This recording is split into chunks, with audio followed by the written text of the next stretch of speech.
right? But on paper, LSU favored by 2 scores in this game. LSU favored by 11. I mean, that is a big number with LSU's defense, right? Lutzenkirchen. That's my guy. There's a little of PTSD on LSU right now. I think everybody's secure in betting the over on LSU. But when you're looking at the number, you just don't trust that they're going to be able to stop anybody. So hopefully this is the week where the defense can really get right. Because one thing that you know is going to be for certain is that Hugh Freeze is going to have you schemed. Like, that's one thing I'm looking forward to Saturday night is seeing some of these, these bright-minded offensive guys. Lane Kiffin 2 weeks ago, what'd he do to the LSU defense? Set an SEC record. Set an Ole Miss record. Set an LSU record. What is Hugh Freeze going to do to this LSU defense? I'd imagine the camp of play callers like Kiffin, like Hugh Freeze, look at the LSU defense as Christmas Day when they have an opportunity to play against them. No matter what the talent says on that side of the ball. I mean, if you looked at LSU versus Ole Miss, player for player, stop me when you wouldn't take the LSU guy. Right? I mean, like, LSU is talented enough where they're not going to run into anybody that's extremely more talented than they are. They may face some wide receivers that they can't match up with individually, but 11 on 11, every single game, in my opinion, LSU is going to have the advantage of talent, or it'll be a wash. Nobody is going to step in onto the field and clearly be better than Mason Smith, clearly be better than Harold Perkins, clearly be better than Whit Weeks. Mekhi Wingo.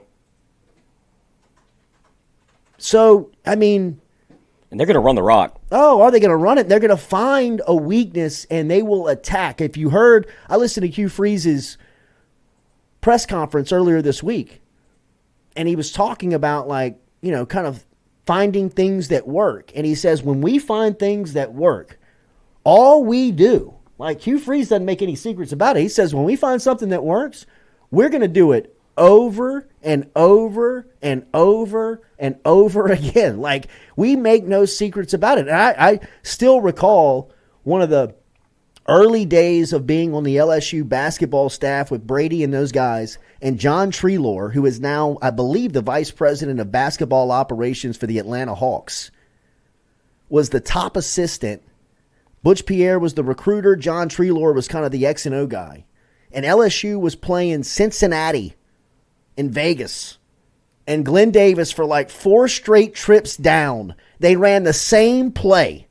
And they would call it ISO 5. And all it was isolating the 5-man. I mean, that's what the play was. And they called it ISO 5. And Glenn Davis was killing this kid. I mean, like, he could not. The guy just, you could see it. Like, the guy almost kind of wanted to.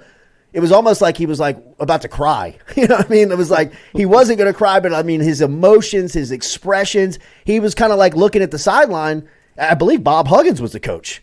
He was like looking at Huggins and he was like, I can't do anything about it.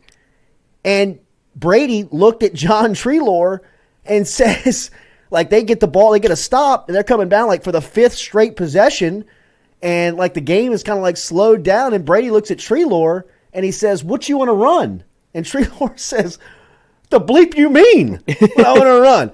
Run that bleeper again. And I mean, sure enough, he feeds it to Big Baby in the post. Big Baby makes a move, goes up and one. Timeout Cincinnati, and really the game's over. And I remember them walking back to the sideline, even like kind of after the game.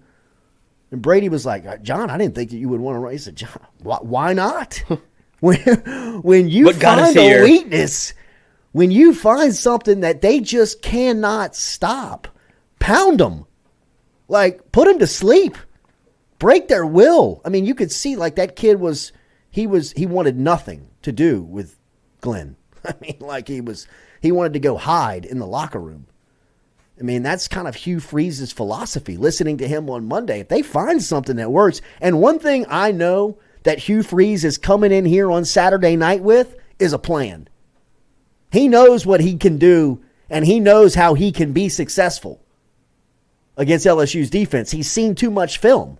There's too much data out there of LSU's struggles where a guy like Freeze, who is an elite play caller, right? Can we all agree? Absolutely. Right? I mean, like, he's one of the top 1% of play callers, probably just in football. There's a reason he still has a job. Exactly, Right. in the SEC. In the SEC, and they couldn't wait to get him back. I mean, like, remember, Greg Sankey, like, put up a red roadblock. flag, a roadblock on Saban hiring this guy 2 years after he had gotten bounced out of Ole Miss. I mean, Saban rehabbed everybody in Tuscaloosa. Sankey was like, go to Liberty. Meanwhile, he's getting $3 million at Liberty a year. I mean, like, Send I didn't him even to know the Liberty had a Christian school. football team until Hugh Freeze got there. Had to send him to the Christian school, coach. Liberty's got some skeletons in those closets. It's a great Oh. spot for Hugh Freeze. Is that where he was coaching from the med from the Yeah, the- that day. That was actually at UL. It was at UL. It was at Lafayette. Thanks for tuning in to our premium LSU content right here on YouTube. If you want more of it, subscribe below.